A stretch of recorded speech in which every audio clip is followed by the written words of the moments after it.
प्रभु, आप तो सदैव वैराग्य का प्रतीक माने जाते रहे हैं, परंतु अब विवाह के उपरांत आपका इस तरह गृहस्थ आश्रम में प्रवेश करना, क्या ये आपके दर्शन शास्त्र के नियमों के विपरीत नहीं होगा? तो क्या अब आप सदा के लिए वैराग्य को त्याग देंगे प्रभु? नहीं ऋषि कश्यप, कदापि नहीं। विवाह सृष्टि के उद्धार के लिए और सांसारिक क्रम के निरंतर चलते रहने के लिए अनिवार्य है, और यही कारण है कि मैंने ये विवाह स्वीकार किया है।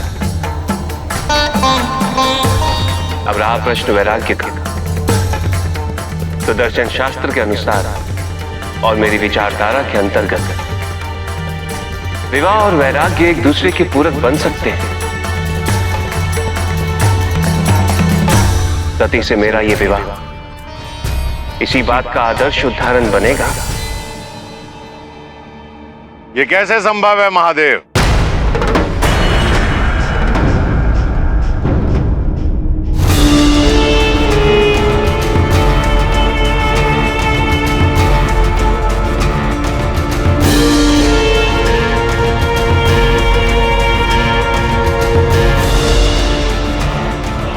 विवाह और वैराग एक दूसरे के पूरक कैसे हो सकते हैं? विवाह प्रवृत्ति धर्म का प्रतीक है, जिसके द्वारा परिवार की स्थापना होती है, और परिवार की स्थापना से ही उत्पन्न होती है सांसारिक मोहमाया और इच्छाएं।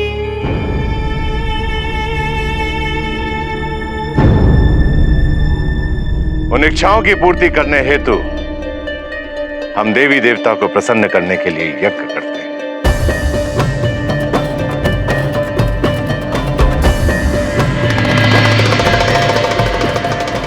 और इसी कारण कर्तव्य, नियम, विधि विधान ये सब अनिवार्य हो जाता है।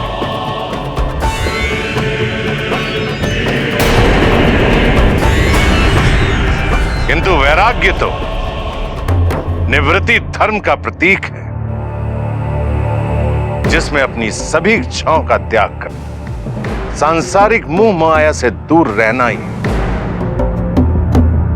जीवन का एकमात्र उद्देश्य माना जाता है।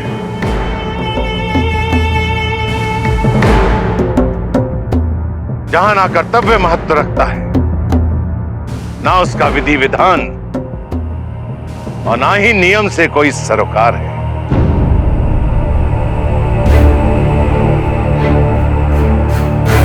दोनों ही विपरीत दिशा में जाते हुए मार्ग हैं।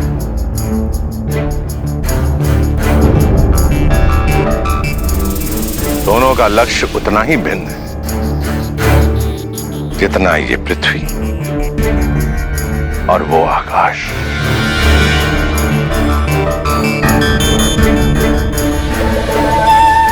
भला दोनों का मिलन कैसे संभव है महादेव?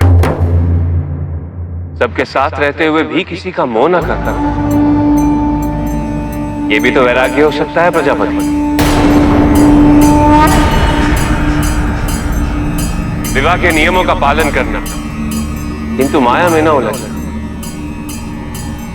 अहम भाव को दूर रखते हुए अपने धर्म की पूर्ति करना, कि वैराग्य के रूप ही तो है।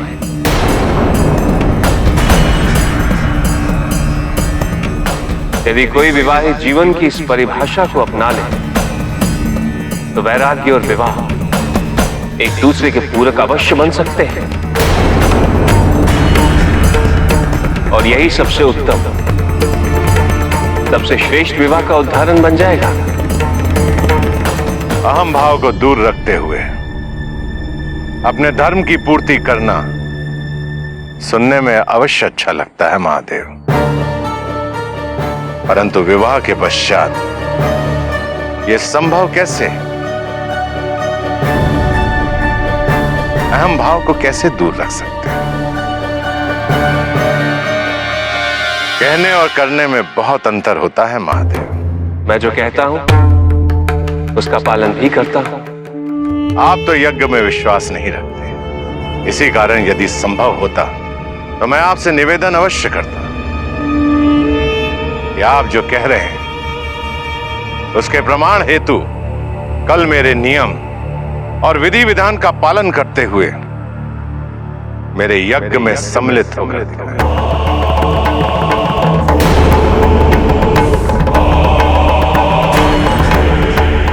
मुझे ही नहीं, इन सबको भी विश्वास हो जाता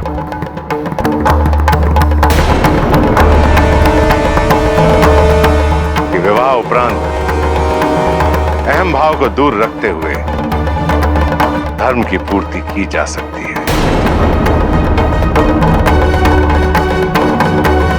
प्रजापति दक्ष, ये संभव नहीं है। कल प्रातः महादेव देवी सती के साथ कैलाश की ओर प्रस्थान कर रहे हैं और आपका यज्ञ तो उसके पश्चात ही आरंभ होगा। नहीं ऋषि अत्रि, यदि मेरे इस यज्ञ में सम्मिलित होने से इनकी किसी शंका का निदान होता है तो क्यों नहीं,